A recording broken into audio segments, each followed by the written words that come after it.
Mas Seno, semula revisi Undang-Undang Pilkada itu salah satu poinnya ambang batas 7,5% untuk wilayah Jakarta itu hanya untuk berlaku partai non-parlemen. Jadi PDI Perjuangan ya tetap nggak bisa seharusnya. Oke, ya saya nggak ngerti detailnya. Nanti kita tanya Mbak Bibi. Tapi setahu saya amar putusannya clear kok, itu eksplisit bahwa berlaku untuk semuanya dan disesuaikan dengan jumlah DPT populasi.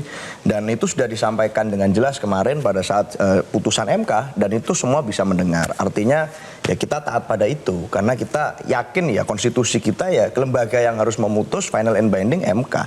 Kalau dibilang kita ada ketidaksepakatan dengan MK misalnya pada saat putusan 90, tapi saya rasa sejauh yang kita tahu tidak ada upaya untuk menjegal itu. Artinya saat itu sudah diputus, ya sudah kita sepakati ikuti. Suka tidak suka tetap suka ikuti. Tidak suka kita ikuti tanpa ada upaya untuk melakukan banding lah, melakukan bikin aturan tandingan atau apa. Dengan situasi PDI Perjuangan kami masih partai pemenang pemilu legislatif loh kemarin.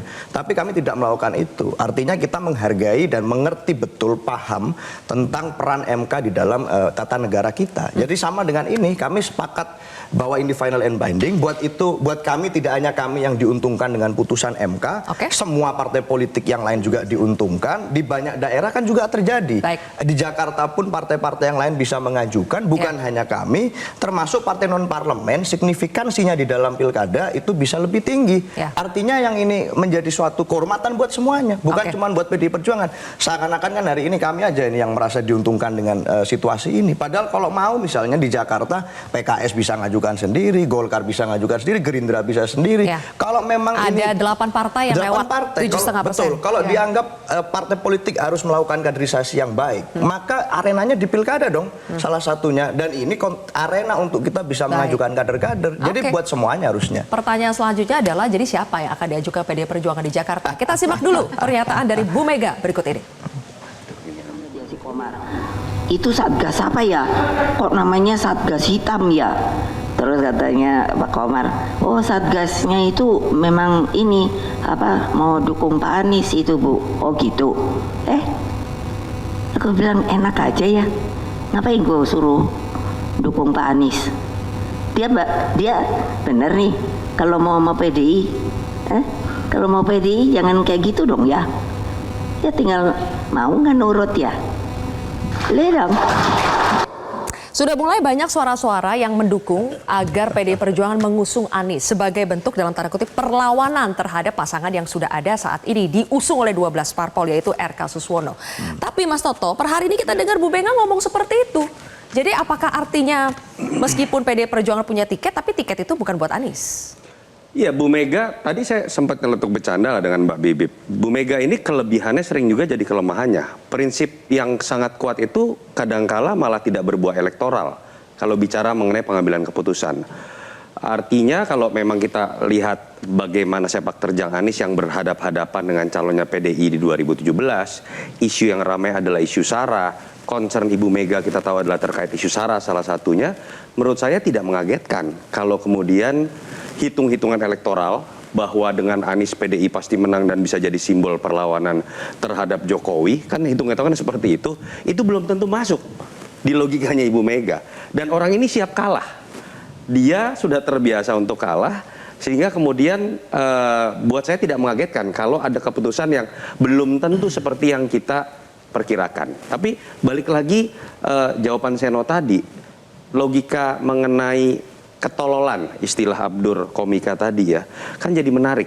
Kenapa sih isu ini, tema ini ditanyakannya seakan-akan hanya ke PDI Perjuangan? PDI Perjuangan itu masih ada beberapa daerah yang 20% lebih. Ya, betul. Kabupaten, kota, dan level gubernur. Contoh Sumut, Kalimantan Tengah, dan lain. Bali, Jawa Tengah. Yang harusnya lebih senang itu yang namanya Bang Nurdin. Yang harusnya lebih senang itu namanya Gerindra. Yang harusnya lebih senang itu yang namanya Nasdem. Harusnya PAN. Tapi kalau tadi benar kata Bang Habib terbuka tuh balik, saya ngelihat pada nggak belain tuh. Tidak membela yang harusnya menjadi keuntungan buat dirinya. Artinya apa? Ada yang aneh di situ. Ada yang seakan-akan menunjukkan bahwa partai ini nggak berdaulat terhadap dirinya sendiri ketika menghadapi pilkada. Logika sajalah apa yang terjadi pada dipilihnya seorang Deddy Mulyadi oleh Golkar. Mantan Golkar, biasanya dianggap berkhianat loh. berpindah ke partai lain, surveinya kalah jauh dengan kader Golkar lain. Oke. Lalu seakan-akan dengan sukacita memajukan sosok yang dianggap lari dari partainya dan surveinya lebih rendah. Yang itu kemudian jadi nyambung dengan sikap Golkar, misalnya dibalik, kenapa malah jadi nggak seneng, kenapa malah kemudian seakan-akan menolak putusan MK yang harusnya menguntungkan dirinya. Itu yang menurut saya itu yang harus saya tidak dibuka. setuju, Mas Ada Toto. kesalahan mendasar apa Oke, sih? baik. Ada relasi politik yang tidak beres seperti apa sih yang Sehingga menyebabkan kekisruhan seperti ini? partai dianggap tidak berdaulat. Jadi Mas Toto, yang saya perlu luruskan bahwa Partai Golkar maupun anggota DPR yang ada di balik itu bukan menolak putusan MK. Itu yang saya maksud tadi. Dari sisi substansi kita tidak pernah menolak. Kita paham, semua orang paham. Menurut Bang Nurdin menguntungkan nggak keputusan MK buat Golkar? Saya mengatakan bahwa banyak pusat Partai Golkar yang sekarang itu berseliweran di mana-mana. Tadi ada beberapa ketua DPD Golkar mau datang di kantor saya dari Papua, dari Sumatera, dari NTT, datang. Itu ketua Golkar. Yang sekarang ini tidak mendapatkan rekomendasi dari Partai Golkar karena tidak cukup. Sehingga Itu sujud syukur dari putusan MK. Artinya apa? menguntungkan. Menguntungkan. Oke. Menguntungkan termasuk saya pribadi. Ya. Sujud syukur saya ketika itu karena salah satu anak saya berniat maju, tidak dapat partai yang cukup begitu. Oke. Hari ini bisa. Kenapa dibalik partai Anda tidak menolak pasal yang menyatakan 20% yang Itu soal harusnya lain. Itu soal kewenangan. Tapi Ya sudahlah ya.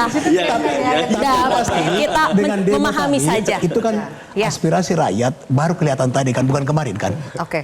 Partai Golkar bersama seluruh anggota fraksi memberi apresiasi yang sangat tinggi. Oleh karena itu, Partai Golkar bertekad tidak akan melanjutkan. Sekalipun tadi putusannya itu kalau nggak salah ditunda ya. Partai Golkar mengambil sikap tidak akan melanjutkan revisi ini. Tiba-tiba jadi pahlawan Jadi saya paham juga tuh kenapa. Sekarang saya jadi paham kenapa yang datang tadi pagi dikit. 3 dari Golkar. Nah, karena ternyata lebih banyak yang memahami bahwa ini bagus nih. Jadi pura-pura nurut sama yang mengatur kira-kira Enggak, gitu ya. jangan-jangan Kalau mereka diatur juga gitu ya. bete tuh sama anggota-anggota yang bergabung di balik nih, ngapain sih nih orang-orang ini. Jadi pada terpaksakah kemarin, Bang Nurdin? Bukan soal terpaksa tidak terpaksa. Ini putusan hukum.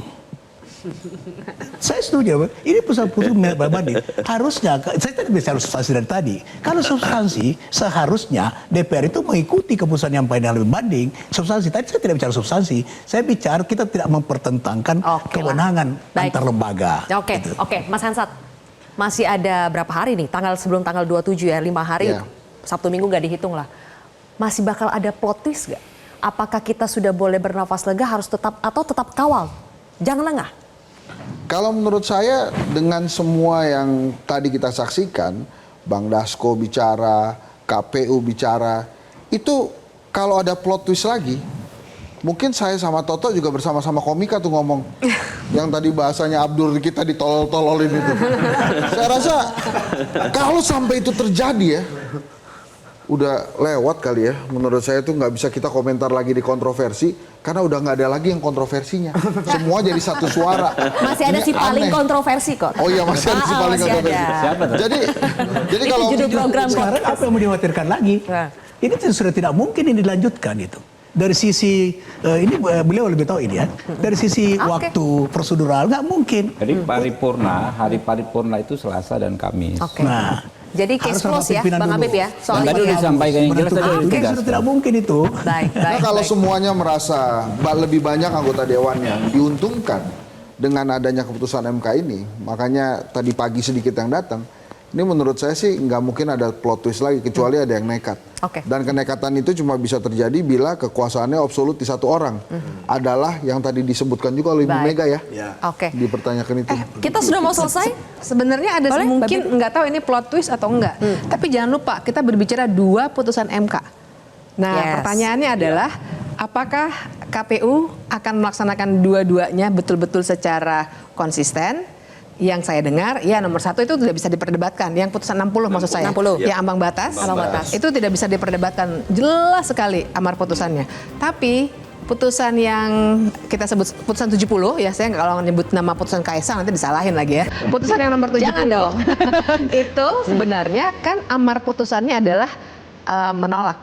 Cuma di pertimbangan hukumnya dia bilang harusnya ini sudah cipta welo-welo kan kayak gitu ya, ini udah clear banget, jadi jangan diputuskan berbeda. Dugaan saya adalah seperti harapan banyak partai mungkin putusan 60 akan dilaksanakan secara konsisten oleh KPU, tapi saya masih punya tanda tanya besar pada putusan 70. Wah, kawan-kawan Prisceno. Iya. Mana lebih tinggi? No. Putusan 60 apa putusan 70? Oh nggak ada. Nggak ada. Di antara dua putusan nggak ada. Tidak ada, hierarki. tidak ada. Masalah Oke. Bu Mega tadi boleh saya tanggapi dikit nggak? Masalah Mas Sedikit Anies. saja. Ya, dikit ya. Jadi itu bukan menutup peluang Mas Anies sepenuhnya. Kita tunggu tanggal mainnya. Bu Mega kan bilang bahwa kalau mau bersama PDI Perjuangan bisa nurut nggak? Nurut itu artinya apa? Nurut nggak sama ideologi partai? Nurut nggak sama platformnya? Minimal datang lah ya Ini soal datang ngobrol bisa nggak? Jangan dipaksa-paksa dong partai kami dengan datangkan orang untuk memaksa mendukung segala Baik. macam. Kalau cocok platformnya, why not? Jadi itu masih terbuka, tunggu tanggal main. Belum, tunggu tanggal mainnya, ada tunggu juga, ada plot twist lagi gak ya? Oke, kita tunggu ya. Idenya Bibip itu anggapnya jangan didengerin ya. Terima kasih. KPU ya, Terima jangan kasih dengerin ya. sudah hadir di kontroversi Bapak-bapak, Mbak Bibip. Pemirsa, kita sampaikan lagi sekali lagi kepada yang terhormat, wakil rakyat dan pemerintah. Jangan biarkan negeri ini hancur hanya karena rakus kekuasaan. Jangan matikan hati nurani dan ingat, tuanmu adalah rakyat. Kontroversi, Sultai, sampai di sini saya Zilvia Iskandar pamit undur diri. Sampai jumpa.